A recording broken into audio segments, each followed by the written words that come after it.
এই দীর্ঘদিন শিক্ষা প্রতিষ্ঠানে থেকে মাথার ভিতরে সামটাইমস এই শিক্ষা কেরিয়ার গজগজ করতে থাকে আর কি, এটাই প্রবলেম। দু একটা কথা যে বলবো না সেরকমও নয়।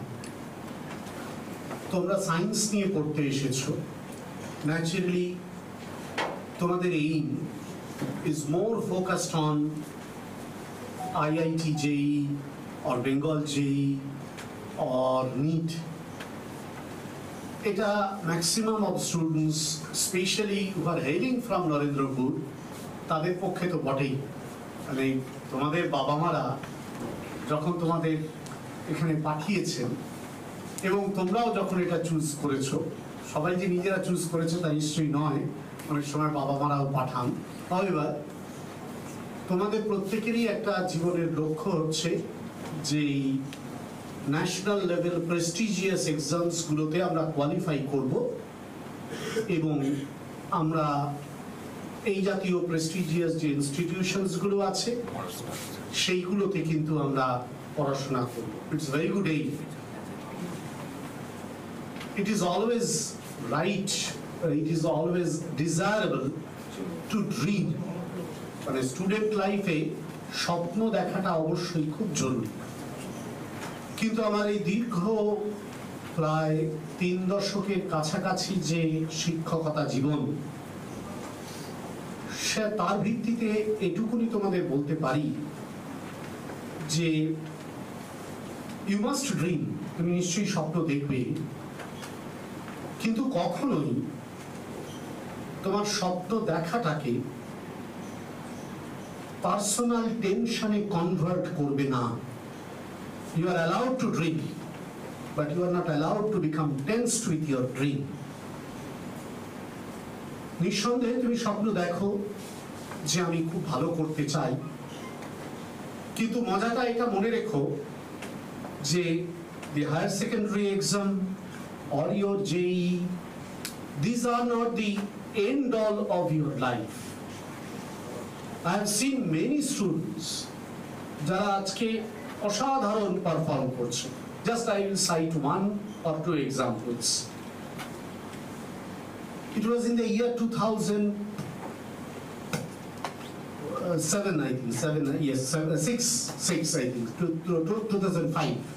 আমি তখন বেলুর বিদ্যা মন্দির কলেজে রয়েছি, ওখানে ভাইস প্রিন্সিপাল।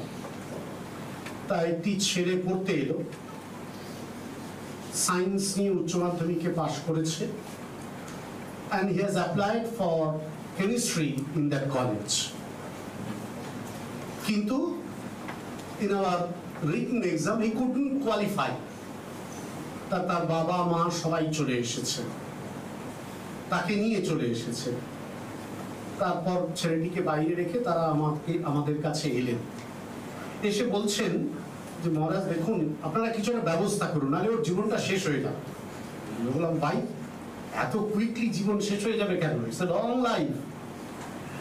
তখন ওনারা বলছেন যে না, this is his 3rd year, he has appeared for, তখনও কিন্তু নিট চালু হয়নি, বেঙ্গল ছিল, আর এইমস এইগুলো আলাদা আলাদা পরীক্ষা হতো। কেউ ইঞ্জিনিয়ারিং দিয়েছে, মেডিকেল দিচ্ছে, 3 বছর ধরে পাচ্ছে না। শুধু তাই নয়, গত বছরও আপনাদের এখানে কেমিস্ট্রিতে দিয়েছিল, প্রেসিডেন্সিতে দিয়েছিল, যাদবপুরে দিয়েছিল, নরেন্দ্রপুরে দিয়েছিল, কোথাওই পাইনি, এবারেও কোনো জায়গায় পাইনি। তো লাইফ মানে খুব খারাপ অবস্থা। আমরা দেখলাম এইচএস মার্কশিট খুব ব্রাইট নয়, খুব খারাপ নয়। তারপর ছেলেটিকে ডাকুন, প্রিন্সিপাল মহারাজ ছিলেন ত্যাগরূপানন্দজি, আর আমি দুজনে বসেছিলাম, ছেলেটির সঙ্গে ডাকলাম, ছোট্ট বেটে করে ছেলে, সে এলো, খুব he looks very much morose. তবে কি হয়েছে? সে তার প্রথম কথাই হচ্ছে, আমি তো পড়াশোনা করছি কিন্তু পরীক্ষায় চান্স পাচ্ছি না, আমি কি করব? একেবারে right point, he is doing everything. তা আমি বললাম, তুই সিনসিয়ারলি পড়ছিস তোরা? বলে হ্যাঁ, আমি চেষ্টা করছি, না আমি পাচ্ছি না, কি করব? আমাদের তখন অ্যাডমিশন প্রায় কমপ্লিশনের দিকে।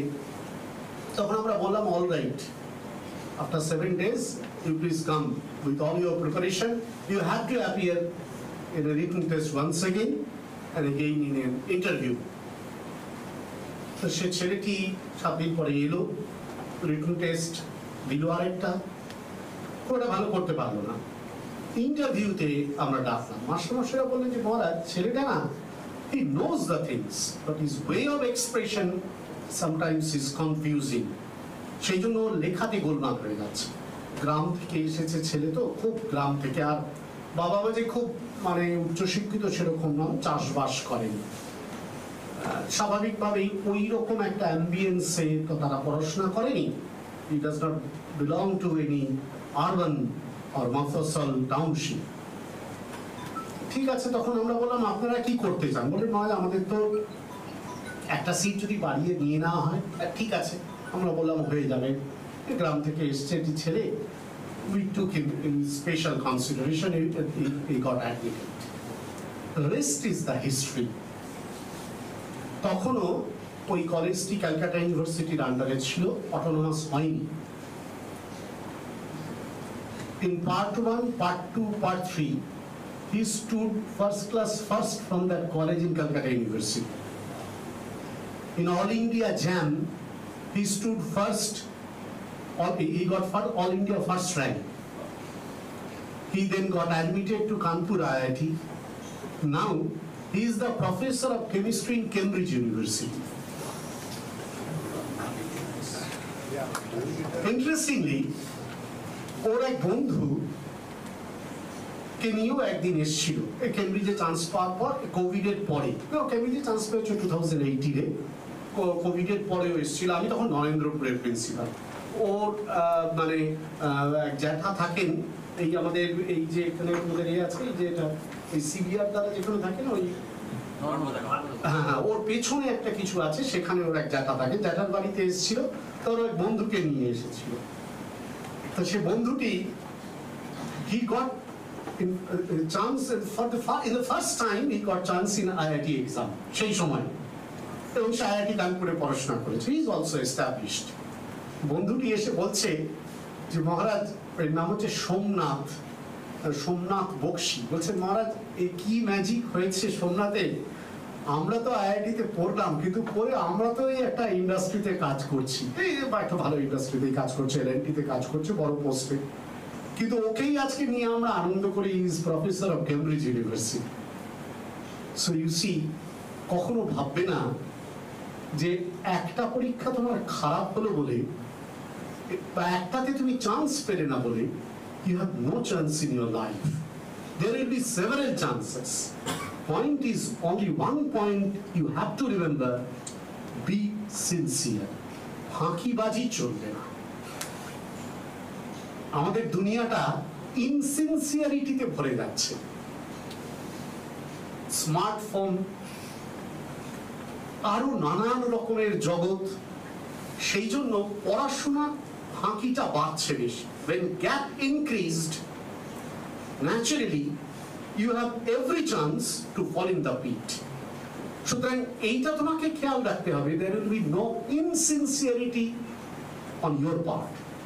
তাহলে দেখবে জীবনে কোনো না কোনো জায়গায় তুমি দাঁড়াতে পারবে। Innumerable career options are there.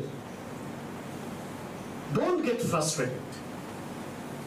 কখনোই, আমি তো বললাম একটি ছেলে তো আমাদের ওখানে ফার্স্ট ক্লাস ফার্স্ট হয়ে গেছে। আরেকটি মজার গল্প বলি, তোমরা শহরের ছেলে যাতে পারবে, মাস্টারমশাই তো সবাই জানবেনি, দাশগুপ্ত বুক স্টল আছে এখন কলেজ স্ট্রিটে, আছে না দাশগুপ্ত বুক স্টল? ওই দাশগুপ্তদের একটি ছাত্র, আমার ছেলে আমাদের ওখানে বেলুড়ে পড়তে গিয়েছিল। আমি তখন সদ্য গিয়েছি, তখন ওখানে superintendent, 2001-04 I think. He was also in chemistry honors, and he has immense capability to fail in all subjects. আমি ওকে জিজ্ঞেস করতাম, তুই সব সাবজেক্টে ফেল করছিস কি করে? Except one subject, that is compulsory Bengali. ওটা ওদের একটা পেপার ছিল, সেইটা ছাড়া সব সাবজেক্টে কলেজে সব পরীক্ষায় ফেল করতো। আর বলতো মহারাজ আমার তো পড়তে ভাল লাগে না, কি করব, আমাকে জোর করে সায়েন্স পড়িয়ে দিয়েছে। ঢুকে পড়েছি যখন, পাস কর অন্তত। টেনে টুনে সে কেমিস্ট্রি অনার্সে পাস করেছিল। আমার এখনো মনে আছে, ওর কাছে সবাই ফার্স্ট ক্লাস পেয়েছিল, ও বোধহয় 43 না 44% পেয়ে পাস করেছিল। Please don't take it a story, it's a history. সে ছেলেটি আজকে আমেরিকায় একটি বিখ্যাত এনভায়রনমেন্টাল ইঞ্জিনিয়ারিং কোম্পানির সিইও হয়ে গেছে। কেমিস্ট্রিতে ভালো করতে পারেনি, সুইচ ওভার করলো এনভায়রনমেন্টাল সায়েন্সেসে, জেএনইউ থেকে এমএসসি করলো, and the future became open to him. অদ্ভুতভাবে পাশ বেরিয়ে চলে গেল। মনে রেখো, there are innumerable options waiting for you. Don't get frustrated, only be sincere to yourself.